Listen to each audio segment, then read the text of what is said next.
अपेक्षा आहे माझं नाही या झोपड्याचं कल्याण होईल। शबरी की कुटिया का पावन होगा जब मेरे राम जी का आवन होगा। शबरी की कुटिया का पावन होगा और जब मेरे राम जी का आवन होगा। शबरी की कुटिया का पावन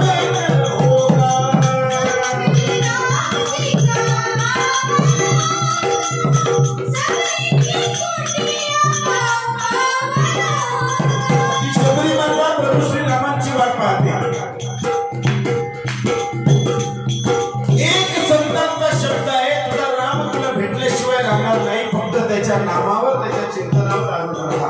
मला वाटतं आज बाबरीवरती ज्यावेळेस पहिली वीट पडली किंवा पहिला धडाका पडला, पहिला दगड पडला, तिथून राम नामाचा जप सुरू झाला। जय श्रीराम।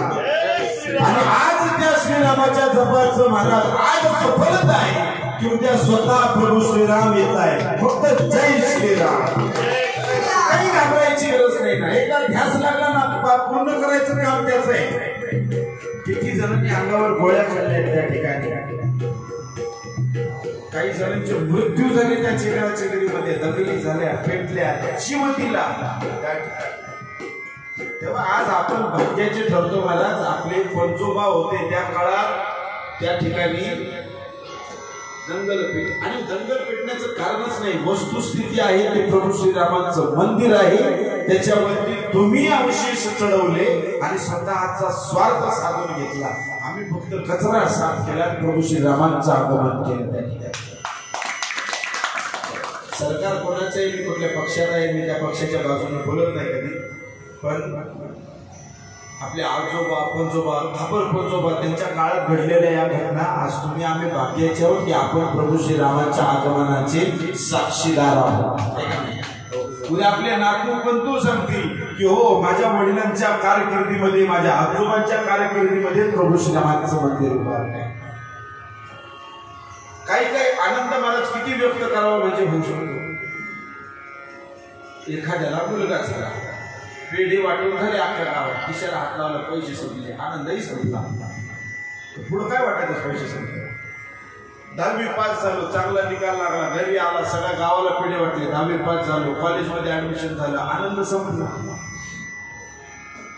भगवान कृष्णाचा जन्म झाला ना, तो आनंद साजरा करण्याकरता महाराज लोकांना कळतही नव्हतं काय करावं आणि काय नाही करावं। आनंद कसा असावा? गणित नसावं, आनंदाला गणित नसावा, आनंद द्विगणित असावा कधी कधी।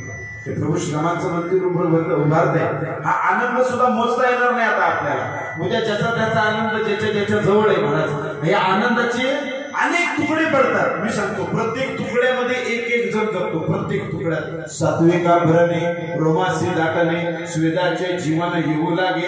ज्या म्हाताऱ्याला चालता येत नाही, बोलता येत नाही, पण जिवंत आहे, घरात आहे, त्याला कळत आहे माझे प्रभू रामचंद्र विराजमान होतात। बघा त्या म्हाताऱ्याकडे जाऊन त्याची अवस्था, त्याच्या अंगाचे रोम रोम उभे राहिले असतील, राम येणारे, हा त्याचा आनंद आहे। जी तरुण मुलं आहेत ज्यांना रामाचा किती गंध आहे मला माहित नाही, पण प्रभू रामचंद्राचं मंदिर उभारतंय म्हणून मुलं फटाके फोडतील, हा त्यांचा आनंद आहे।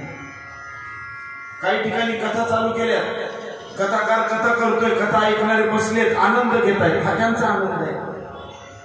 पण काही जण नको त्या ठिकाणी प्यायला बसतील, प्रभू रामचंद्र आले, हा त्यांचा आनंद आहे। आम्ही आळंदीला ज्यावेळेस समाधी सोहळ्याला जातो ना महाराज, समाधी सोहळ्याला आळंदीला काही सगळे वारकरीचे येतात असं नाही, वारकरीचे वेशभूषेत झोप येतात महाराज। चल तुला काहीतरी खा, चहा पाचतो म्हणून बाजूला घेऊन जातात, माणूस मोकळाच करून टाकतात, कळूच देत नाही त्याला सोडत झाले काय। कीर्तनात ऐकलं होतं आळंदीच्या महावैष्णव ज्ञानोबाने ज्यावेळेस